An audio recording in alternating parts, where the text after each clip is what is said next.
ओम शांति। जब बाबा की याद में बैठते हैं तो बुद्धि देह और दुनिया से ऊपर परम धाम में बाबा के साथ जुड़ जाती है। मन आनंदित हो जाता है। अंतर मन में सुख सागर का सुख बहने लगता है। ये शरीर, ये दुनिया इन प्राप्तियों के समक्ष निरर्थक लगने लगती है। तो उस समय दिल से, बुद्धि से हम यही समझते हैं कि ये शरीर तो अब हमें छोड़ना ही है। ये दुनिया तो एक दिन जानी ही है, खत्म हो ही जानी है। तो क्यों ना अभी से ही एक बाबा की याद में रहकर उस सर्व प्राप्तियों के स्रोत से सर्व प्राप्तियां प्राप्त करके संपन्न बन जाएं, संपूर्ण बन जाएं और अपने घर जाकर एक नई दुनिया के अंदर फिर इस सृष्टि पर आए। तो बस हर पल इस दुनिया को और इस देह को भूलने का अभ्यास हमें एक दिन बिल्कुल प्रैक्टिकल में सहज देह को छोड़ने का अभ्यास ही बना देगा। हमारी अंत मति को, अंत घड़ी को सुहेली बना देगा, ताकि उस समय कोई भी डोर, कोई भी दुनियावी आकर्षण हमें आकर्षित ना कर पाए। हम एक बाबा की याद में, बाबा की सच्ची सजनी बन, बाबा के साथ, बाबा के नैनों में, पलकों में बैठ कर चले जाएं। तो ये अभ्यास जो रोज का है हमें बार बार करना है और इसी अभ्यास को पक्का करा रही है आज की बाबा की मुरली। तो सुनते हैं बाबा के मधुर महावाक्य। आज है 27 तारीख, 27 जून 2024। बाबा के मधुर महावाक्य हैं। मीठे बच्चे, तुम्हें शरीर से अलग होकर बाप के पास जाना है। तुम शरीर को साथ नहीं ले जाएंगे, इसलिए शरीर को भूल आत्मा को देखो।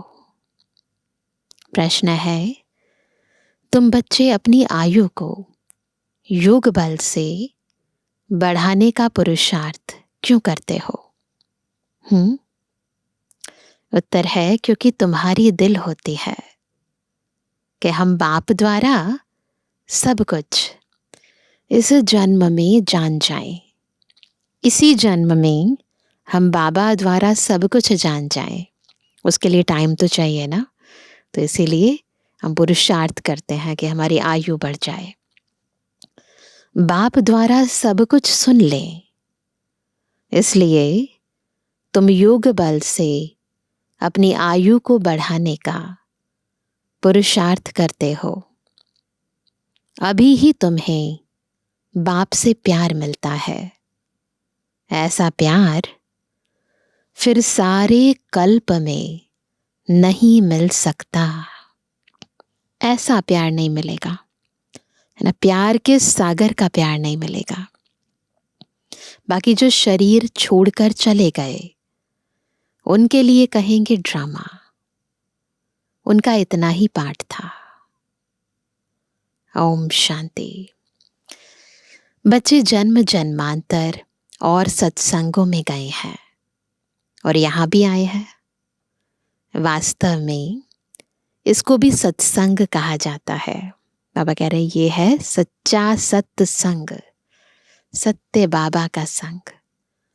सत का संग तारे बच्चों के दिल में आता है। हम पहले भक्ति मार्ग के सत्संगों में जाते थे, याद आता है सबको। और अभी यहां बैठे हैं। अंतर है ना, कितना बड़ा अंतर है।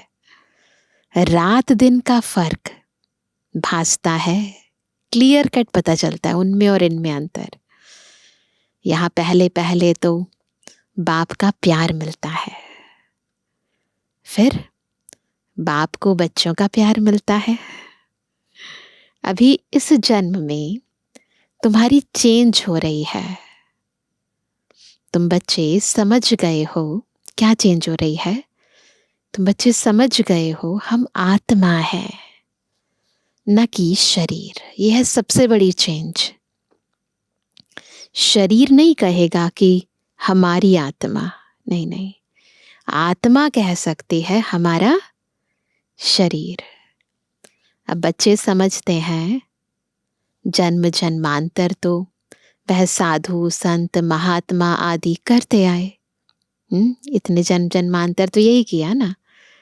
आजकल फिर फैशन पड़ा है क्या, साईं बाबा, मेहर बाबा, बाबा बाबा का बड़ा फैशन पड़ा। वह भी सब जिस्मानी हो गए। जिस्मानी प्यार में सुख तो होता ही नहीं है, बहुत दुख होता है। आज है कल नहीं है, कल बिछुड़ गए, है ना, आज कम कल ज्यादा, बहुत दुख होता है।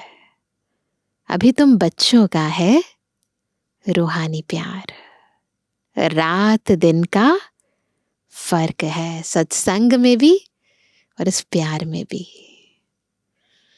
यहां तुमको समझ मिलती है, वहां तो बिल्कुल बेसमझ है, बुद्धि का कोई प्रयोग नहीं करते। तुम अभी समझते हो बाबा आ करके हमको पढ़ाते हैं। वह सबका बाप है, मेल तथा फीमेल सब अपने को आत्मा समझते हैं। बाबा बुलाते भी हैं, हे बच्चों। बच्चे भी रिस्पॉन्स करेंगे, क्या कहेंगे, बाबा, मेरे बाबा, मीठे बाबा। यह है बाप और बच्चों का मेला। ये जो चिटचैट चलती है, मैं बाबा से बात करती हूँ, बाबा मुझसे बात करते हैं, ये है मेला, मिल रहे हैं। बच्चे जानते हैं यह बाप और बच्चों का, आत्मा और परमात्मा का मेला एक ही बार होता है। बच्चे बाबा बाबा कहते रहेंगे। बाबा अक्षर बहुत मीठा है। बाबा कहने से ही वर्षा याद आएगा। तुम छोटे तो नहीं हो, बाबा बाबा कह रहे हैं तो छोटे बेबी तो नहीं है ना। बाप की समझ बच्चे को जल्दी पड़ती है। बाबा से क्या वर्षा मिलता है, वह छोटा बच्चा तो समझ ना सके। यहां तुम जानते हो, लौकिक के अंदर छोटे बेबी को नहीं पता मुझे क्या मिलने वाला है, पर यहां तो हम जानते हैं कि हम बाबा के पास आए हैं। बाप कहते हैं हे बच्चों, तो इसमें सब बच्चे आ गए। जब कहते हैं ना हे बच्चों, तो सब बच्चे आ गए। सब आत्माएं घर से यहां आती हैं पाठ बजाने। कौन कब पाठ बजाने आते हैं यह भी बुद्धि में है, सारा सृष्टि चक्र बुद्धि में है। कौन आत्माएं कब आई, सबके सेक्शन अलग अलग हैं। जहां से आते हैं फिर पिछाड़ी में सब अपने अपने सेक्शन में जाते हैं। परम धाम में सबके अपने अपने सेक्शन हैं। जहां से आते हैं वहीं फिर जब जाने का टाइम होगा वहीं जाकर फिक्स हो जाएगी आत्मा, अपने अपने सेक्शन में चली जाएगी। यह भी सब ड्रामा में नोंद है। बाप किसको भेजते नहीं है, ऐसा नहीं है भगवान ने कहा जाओ, तो ऑटोमेटिकली चलता है ये ड्रामा। ऑटोमेटिकली यह ड्रामा बना हुआ है। हर एक अपने अपने धर्म में आते रहते हैं। बुद्ध का धर्म स्थापन हुआ नहीं है तो कोई उस धर्म का आएगा नहीं। तो सबसे पहले बुद्ध की आत्मा आएंगी, फिर उसके बाद धर्म स्थापन जैसे जैसे होता जाएगा उस धर्म की आत्माएं आती जाएंगी। उससे पहले नहीं आ सकती। पहले पहले सूर्यवंशी चंद्रवंशी ही आते हैं, जो बाप से अच्छी रीति पढ़ते हैं। वही नंबरवार सूर्यवंशी चंद्रवंशी में शरीर लेते हैं। वहां विकार की तो बात नहीं। योग बल से आत्मा आकर गर्भ में प्रवेश करती है। उससे समझेंगे कि मेरी आत्मा इस शरीर में जाकर प्रवेश करेगी। ऑटोमेटिकली होता है ये भी, आत्मा को साक्षात्कार हो जाते हैं कि मेरी आत्मा अभी, ये शरीर पुराना हुआ, मुझे उस शरीर में जाना है। बूढ़े समझते हैं हमारी आत्मा योग बल से जाकर यह शरीर लेगी, है ना। आत्मा को पहले से ही पता चल जाता है मेरी आत्मा अब पुनर्जन्म लेती है। वह बाप भी समझते हैं, वहां पर सतयुग में बाबा भी, जो उसके फादर होते हैं, वो भी समझते हैं हमारे पास बच्चा आया है, बच्चे की आत्मा आ रही है, जिसका साक्षात्कार होता है। वह अपने लिए समझते हैं हम जाकर दूसरे शरीर में प्रवेश करते हैं। यह भी विचार उठते हैं ना, तो अंतर आत्मा क्या सोचती है वहां, बाबा वो भी देखो कितना स्पष्ट करके हमें बता रहे हैं सतयुग में। तो जरूर वहां का कायदा होगा, बच्चा किस आयु में आएगा। वहां तो सब रेगुलर चलता है ना, यहाँ पर इर्रेगुलर जैसे है वैसा नहीं होता। वहां पर हर चीज कायदे के हिसाब से चलती है। वह तो आगे चल महसूस होगा, सब मालूम पड़ेगा। ऐसे तो नहीं 15-20 वर्ष में कोई बच्चा होगा। इस कलयुग जैसी परंपरा नहीं है वहां, जैसे यहाँ होता है। नहीं, वहां आयु 150 वर्ष की होती है। तो बच्चा तब आएगा जब आधा लाइफ से थोड़ा आगे होगे, है ना। जब आधे लाइफ से थोड़े आगे हो जाएंगे, तो फिर जैसे 75 वर्ष की आयु से थोड़ा सा आगे हो जाएंगे, तो फिर बच्चा आएगा। उस समय बच्चा आता है क्योंकि वहां आयु बड़ी होती है। एक ही तो बच्चा आना होता है, फिर बच्ची भी आनी है। वहां का कायदा है, ये कायदा होगा। पहले बच्चे की फिर बच्ची की आत्मा आती है, ये भी कायदा है वहां पर। विवेक कहता है पहले बच्चा आना चाहिए, पहले मेल पीछे फीमेल। 8-10 वर्ष देरी से आएंगे। तो अब गैप्स भी बता रहे हैं। कितनी महीन समझानी बाबा उस दुनिया के जो कायदे हैं उसकी दे रहे हैं हमें। तो वंडरफुल है बाबा। आगे चल तुम बच्चों को सब साक्षात्कार होना है। कैसे वहां की रस्म रिवाज है, यह सब बातें नई दुनिया की बाप बैठ समझाते हैं। बाप ही नई दुनिया स्थापन करने वाला है। रस्म रिवाज भी जरूर सुनाते जाएंगे, आगे चल बहुत सुनाएंगे, और तब साक्षात्कार होते रहेंगे। बच्चे कैसे पैदा होंगे कोई नई बात नहीं, वैसे ही होंगे जैसे कल पहले हुए थे। पर इस दुनिया में ये सब बातें जानना ये नया लगता है।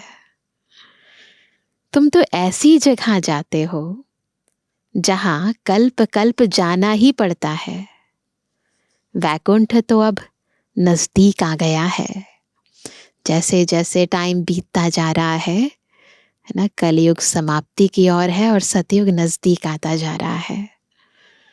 अब तो बिल्कुल नजदीक ही आकर पहुंचे हो। हर एक बात तुमको नजदीक देखने आएगी।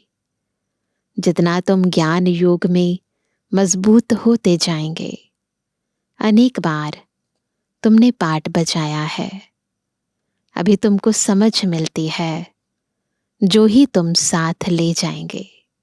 ये जो समझ है ये ले जाएंगे हम अपने साथ। वहां की क्या रस्म रिवाज होगी सब जान जाएंगे। शुरू में तुमको सब साक्षात्कार हुए थे। यज्ञ के आदि में बाबा ने सब साक्षात्कार कराए थे। उस समय तो अजन तुम अल्फ बे पढ़ते थे, ज्ञान की इतनी डिटेल नहीं थी, बस आत्मा परमात्मा का ज्ञान था। फिर लास्ट में भी जरूर तुमको साक्षात्कार होने चाहिए। सो बाप बैठ सुनाते हैं। वह सब देखने की चाहना तुमको यहाँ होगी ना, अंदर से होता है ना कि हम देखें ना प्रैक्टिकल क्या होता है, कैसे होता है, समझेंगे, कहाँ शरीर ना छूटे। इतनी सारी बातें बाबा बताते हैं तो मन में आता है ना कि जल्दी से शरीर ना छूट जाए, ये नॉलेज है ना अधूरी रह जाएगी, फिर सारी बाबा की जो नॉलेज है, जो ज्ञान है, वो हम धारण कर लें। तो वह कहते हैं समझेंगे कहाँ शरीर ना छूट जाए, सब कुछ देख कर जाएं। इसमें आयु बढ़ाने के लिए चाहिए योग बल। जो बाप से सब कुछ सुने, सब कुछ देखें। जो पहले से गए उनका चिंतन नहीं करना चाहिए, वह तो ड्रामा का पार्ट है। तकदीर में नहीं था ज्यादा बाप से लव लेना, क्योंकि जितना जितना तुम सर्विसेबल बनते हो तो बाप को बहुत बहुत प्यारे लगते हो। जितना सर्विस करते हो, जितना बाप को याद करते हो, वह याद जमती जाएगी, तुमको बहुत मजा आएगा ना। ये जो रूहानी मजा है ना, इसकी बात ही निराली है। अभी तुम बनते हो ईश्वरीय संतान। बाप कहते हैं तुम आत्माएं हमारे पास थी ना, याद है? हम सब आत्माएं बाबा के पास थे परम धाम में। भक्ति मार्ग में मुक्ति के लिए बहुत परिश्रम करते हैं। जीवन मुक्ति को तो जानते नहीं। यह बहुत लवली ज्ञान है, बहुत लव रहता है। कैसा ज्ञान है? लवली ज्ञान, और बहुत लव रहता है। बाप बाप भी है, टीचर भी है, सतगुरु भी है। सच्चा सच्चा सुप्रीम बाबा है, जो हमको 21 जन्मों के लिए सुख धाम में ले जाते हैं। आत्मा ही दुखी होती है, दुख सुख आत्मा ही महसूस करती है। कहा भी जाता है पाप आत्मा पुण्य आत्मा। अभी बाप आए हैं हमको सभी दुखों से छुड़ाने। अभी तुम बच्चों को बेहद में जाना है, सब सुखी हो जाएंगे, सारी दुनिया ही सुखी हो जाएगी। ड्रामा में पार्ट है, उनको भी तुम समझ गए हो। तुम कितना खुशी में रहते हो। बाबा आया है हमको स्वर्ग में ले चलने लिए, हम सब आत्माओं को स्वर्ग में ले जाएंगे। बाप धैर्य देते हैं। इतना सब कुछ बताते हैं तो हमारा भी मन होता है कि फटाफट स्वर्ग में चले जाएं, परंतु बाबा फिर धैर्य देते हैं, मीठे मीठे बच्चों, मैं तुमको सब दुखों से दूर करने आया हूं। तो ऐसे बाप से कितना प्यार होना चाहिए। सभी संबंधों ने तुमको दुख दिया है। कलयुग में तो कोई भी अपना होकर भी अपना नहीं है ना। सब रिश्तेदार नाते जो भी हैं, बिल्कुल जैसे व्यापार होता है ना, लेन देन होता है, उसी के लिए है।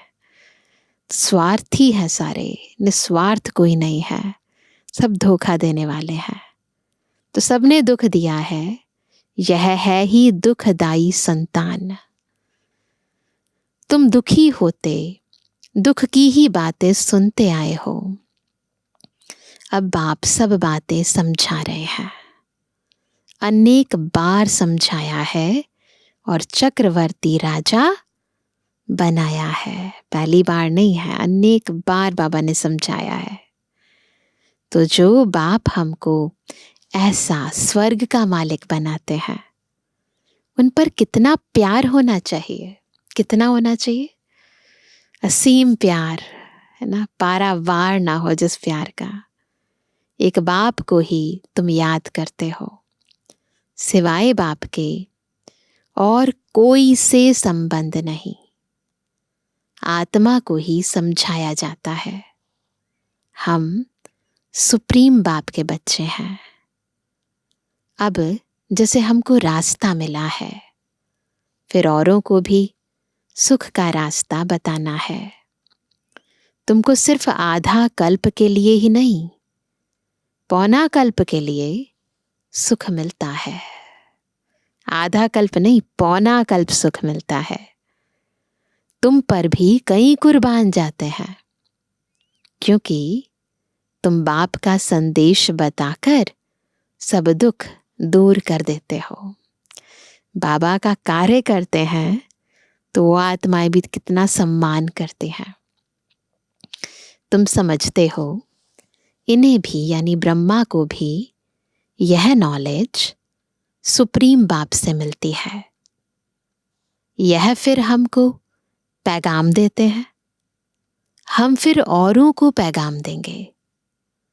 बाप का परिचय देते सब बच्चों को जगाते रहते हैं। अज्ञान नींद से सभी अज्ञान नींद में सोए पड़े हैं, तो उनको हम ज्ञान सागर का ज्ञान देकर, है ना, ये ज्ञान अमृत उन्हें पिलाकर, ये छींटे डालकर अज्ञान नींद से उठाते हैं। भक्ति को अज्ञान कहा जाता है।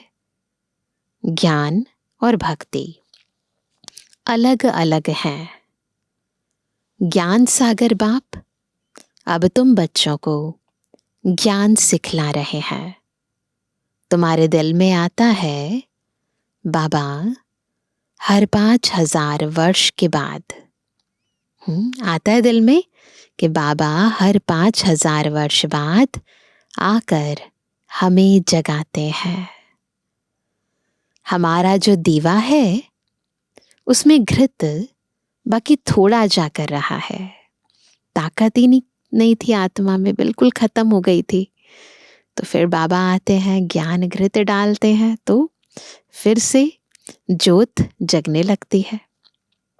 इसलिए अब फिर ज्ञान घृत डाल दीप जगाते हैं।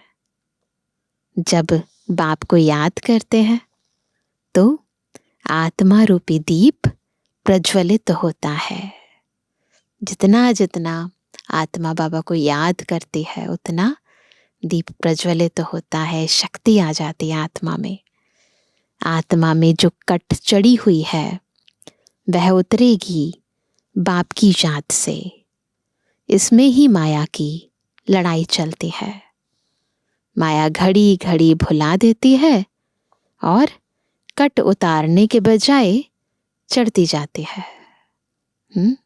उतरती नहीं है और ही चढ़ जाती है फिर, बल्कि जितना उतरी थी उससे भी जास्ती चढ़ जाती है ना। अगर बाबा का बनने के बाद फिर, है ना, किसी भी विकार में चले जाते हैं तो क्या होता है, कट उतरने की जगह और चढ़ जाती है। बाप कहते हैं, बच्चे मुझे याद करो तो कट उतर जाएगी। इसमें मेहनत है। शरीर की कशिश ना हो, देही अभिमानी बनो। हम आत्मा हैं। बाबा के पास शरीर सहित तो जा नहीं सकेंगे, शरीर से अलग होकर ही जाना है। आत्मा को देखने से कट उतरेगी, शरीर को देखने से कट चढ़ती है। कभी चढ़ती कभी उतरती, ये चलता रहता है। कभी नीचे कभी ऊपर, बड़ा नाजुक रास्ता है, ये सब चलता रहता है। यह होते होते पिछाड़ी में कर्मातीत अवस्था को पाते हैं। तो ये राह सीधी नहीं है ना, इसमें कई उतराव है, कई चढ़ाव है। ऊपर जाते हैं, जितना जितना मंजिल के समीप पहुंचते जाते हैं, रास्ते में बाधाएं आती हैं, तो ऊपर नीचे करते करते फिर आखिरी मंजिल पर पहुंच जाएंगे। मुख्य हर बात में आंखें ही धोखा देती हैं। इसलिए शरीर को ना देखो। हमारी बुद्धि शांति धाम, सुख धाम में लटकी हुई है और दैवी गुण भी धारण करने हैं। बुद्धि में रहे मुझे कहाँ जाना है, फिर स्वर्ग में आना है, अभी दैवी गुण सारे धारण करने हैं। भोजन भी शुद्ध खाना है। बुद्धि में क्या रखना है, भोजन क्या खाना है, क्या धारण करना है, सब बाबा बताते हैं। देवताओं का पवित्र भोजन है। वैष्णव अक्षर विष्णु से निकला है। देवता कभी गंदी चीज थोड़ी खाते होंगे। विष्णु का मंदिर है जिसको नर नारायण भी कहते हैं। अब लक्ष्मी नारायण तो साकारी ठहरे। उनको 4 भुजा होनी नहीं चाहिए।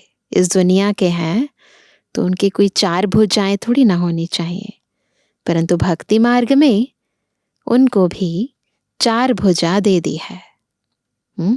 इसको कहा जाता है बेहद का अज्ञान।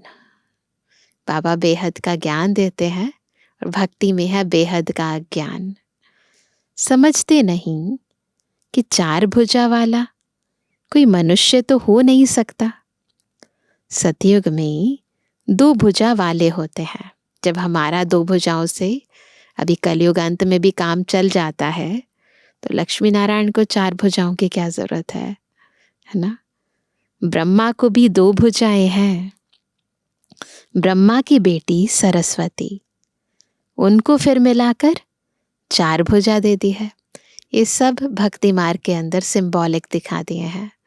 लेकिन दुनिया वाले तो यही सोचते हैं कि उनकी शायद प्रैक्टिकल में ही 4 भुजाएं थी या सहस्त्र भुजाएं थी या अष्ट भुजाएं थी, तो सोचते शायद वो ऐसे ही थे। तो बाबा बताते हैं कि ऐसा है नहीं। तो बाबा कहते हैं अब सरस्वती कोई ब्रह्मा की स्त्री नहीं है, यह तो प्रजापिता ब्रह्मा की बेटी है। जितने बच्चे एडॉप्ट होते जाते हैं उतनी इनकी भुजाएं बढ़ती जाती हैं। तो जैसे कहते हैं ना, मेरे बहुत सारे हैंड्स हैं ना। हैंड्स मतलब सहयोगी हैं। तो जितना बाबा के पास आते जाते हैं, बच्चे बनते जाते हैं, तो बच्चे बाबा के सहयोगी होते हैं ना। तो हैंड्स के रूप में दिखा दिया है। तो प्रतीकात्मक है, प्रैक्टिकल नहीं है। तो ब्रह्मा की ही 108 भुजाएं कहते हैं। विष्णु व शंकर की नहीं कहेंगे। ब्रह्मा की भुजाएं बहुत हैं। बहुत बच्चे हैं ना ब्रह्मा बाबा के। भक्ति मार्ग में तो कुछ समझ नहीं है। बाप आकर बच्चों को समझाते हैं। भक्ति मार्ग में समझ नहीं है, बाबा आकर समझाते हैं। तुम कहते हो बाबा ने आकर हमको समझदार बनाया है। मनुष्य कहते हैं हम शिव के भक्त हैं। अच्छा, तुम शिव को क्या समझते हो? अभी तुम समझते हो शिव बाबा सब आत्माओं का बाप है, इसलिए उनकी पूजा करते हैं। मुख्य बात बाप कहते हैं माम एकम याद करो। तुमने बुलाया भी है, हे पतित पावन आकर हमको पावन बनाओ। सभी पुकारते ही रहते हैं पतित पावन सीताराम। यह भी गाते रहते थे। बाबा को थोड़ी मालूम था कि बाप स्वयं आकर मेरे में प्रवेश करेंगे। ब्रह्मा बाबा को थोड़ी ना पता था कि मेरे तन का आधार खुद शिव बाबा लेंगे। कितना वंडर है, कभी ख्याल में भी नहीं था। पहले तो आश्चर्य खाते थे यह क्या होता है। तो शुरू में तो इतनी क्लैरिटी नहीं थी ब्रह्मा बाबा को भी कि ये क्या हो रहा है। तो वह कहते हैं कि मैं किसको देखता हूँ तो बैठे बैठे उनको कशिश होती है, क्योंकि ब्रह्मा बाबा के तन में शिव बाबा की आत्मा थी, पवित्र आत्मा, संपूर्ण पवित्र आत्मा। तो आत्माओं को कशिश होती थी, ये क्या होता है। शिव बाबा कशिश करते थे। सामने बैठो तो ध्यान में चले जाते थे। तो शुरू में ना जब मंडली थी तो ऐसे ही होता था, माताएं बहनें आती थी और बाबा से दृष्टि ली और बिल्कुल जैसे वतन में चली गई, ध्यान में चले जाते थे। आश्चर्य में पड़ गए, यह क्या है। इन बातों को समझने के लिए फिर एकांत चाहिए। तो बाबा को समझ नहीं आया, तो यही सोचा कि इन गहरी बातों को समझने के लिए मुझे एकांत चाहिए। तब वैराग्य आने लगा, कहाँ जाऊं, अच्छा बनारस जाता हूं। देखो ब्रह्मा बाबा अपने अंतर में क्या संकल्प आते थे सब बता रहे हैं। यह उनकी कशिश थी जो इसको भी कराते थे। इतनी बड़ी कारोबार सब छोड़ कर गया ना, जिसके पास इतनी बड़ी कारोबार हो, इतने सारे बच्चे हो, परिवार हो, सब छोड़कर बाबा बनारस गए केवल एकांत में बैठकर इन सब बातों को समझने के लिए। उन बेचारों को क्या पता कि बनारस में क्यों जाते हैं। फिर वहां बगीचे में जाकर ठहरा, वहां पेंसिल हाथ में उठाकर दीवारों पर चक्र बैठ निकालता था। बाबा क्या कराते थे कुछ पता नहीं पड़ता था। रात को नींद आ जाती थी, समझता था कहाँ उड़ गया हूं। देखो बाबा बिल्कुल, ब्रह्मा बाबा भी एग्जैक्टली सब कुछ बता रहे हैं कि क्या क्या हुआ, कैसे कैसे अंतर में परिवर्तन आया। फिर जैसे नीचे आ जाता था, कुछ पता नहीं क्या हो रहा है। शुरू में कितने साक्षात्कार होते थे, बच्चियां बैठे बैठे ध्यान में चली जाती थी। तुमने बहुत कुछ देखा है। तुम कहेंगे जो हमने देखा सो तुमने नहीं देखा। फिर पिछाड़ी में भी बाबा बहुत साक्षात्कार कराएंगे, क्योंकि नजदीक होते जाएंगे। अच्छा मीठे मीठे के जन्मानी बच्चों पे जुर्मानी बाप दादा का दिल जान सको प्रेम से नंबरवार पुरुषार्थ अनुसार याद किया। रूहानी बच्चों की रूहानी बाप दादा को गुड मॉर्निंग, नमस्ते नमस्ते नमस्ते। धारणा के लिए मुख्य सार, पहला, बाप का संदेश सुनाकर सबके दुख दूर करने हैं। क्या है बाबा का संदेश? कि बाबा आया है, आप कौन हो, सबको सुख का रास्ता बताना है। हदों से निकाल बेहद में जाना है। हदों से निकल जाओ, बेहद में जाओ। तो हदों से निकल बेहद में जाना है। दूसरा, अंत के सब साक्षात्कार करने के लिए, अंत के सब साक्षात्कार करने के लिए तथा बाप के प्यार की पालना लेने के लिए ज्ञान योग में मजबूत बनना है। दूसरों का चिंतन ना कर योग बल से अपनी आयु बढ़ानी है। वरदान है, अलबेलेपन व अटेंशन के अभिमान को छोड़। अलबेलेपन व अटेंशन के अभिमान को छोड़ बाप की मदद के पात्र बनने वाले सहज पुरुषार्थी भव। सहज पुरुषार्थी बनना है तो उसके लिए अलबेलेपन और अटेंशन का जो अभिमान आ जाता है ना, इसको छोड़ना पड़ेगा। बाबा की मदद का पात्र बनना पड़ेगा। कई बच्चे हिम्मत रखने के बजाय अलबेलेपन के कारण अभिमान में आ जाते हैं कि हम तो सदा पात्र हैं ही, बाप हमें मदद नहीं करेंगे तो किसको करेंगे। इस अभिमान के कारण हिम्मत की विधि को भूल जाते हैं। कईयों में फिर स्वयं पर अटेंशन देने का भी अभिमान रहता कि हम तो बहुत अटेंशन से चलते हैं, जो मदद से वंचित कर देता है। समझते हैं हमने तो बहुत योग लगा लिया, ज्ञानी योगी तो आत्मा बन गए, सेवा की राजधानी बन गई। इस प्रकार के अभिमान को छोड़ हिम्मत के आधार पर मदद के पात्र बनो तो सहज पुरुषार्थी बन जाएंगे। तो अटेंशन का अभिमान भी ना हो और अलबेलापन भी ना हो, ध्यान रखना है। ये माया के ना सूक्ष्म रूप होते हैं। स्लोगन है, जो वेस्ट और नेगेटिव संकल्प चलते हैं, जो वेस्ट या नेगेटिव संकल्प चलते हैं, उन्हें परिवर्तन कर विश्व कल्याण के कार्य में लगाओ। इन संकल्पों को विश्व कल्याण के कार्य में लगाओ, व्यर्थ से समर्थ में परिवर्तन करो। तो आज विशेष क्या होमवर्क करेंगे? बार बार अपनी आत्मिक स्थिति का अभ्यास करेंगे। मैं आत्मा इस देह को छोड़कर जाती हूँ परम धाम, बाबा के पास, और फिर वहां से सतयुग में आती हूँ, और फिर 84 जन्म लेने के बाद दोबारा संगम युग पर बाबा के पास आती हूँ।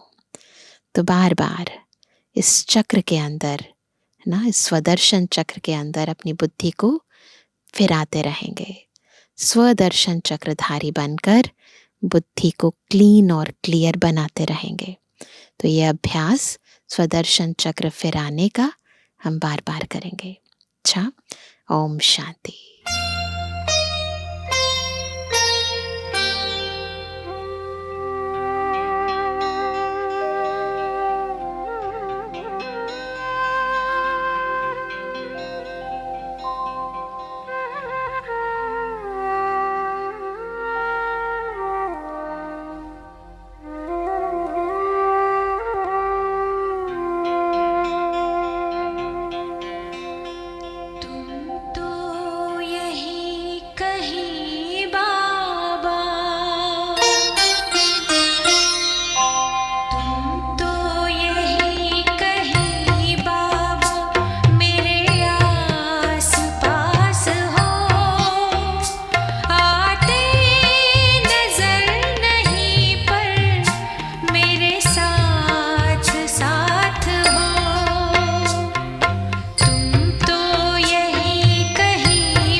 देते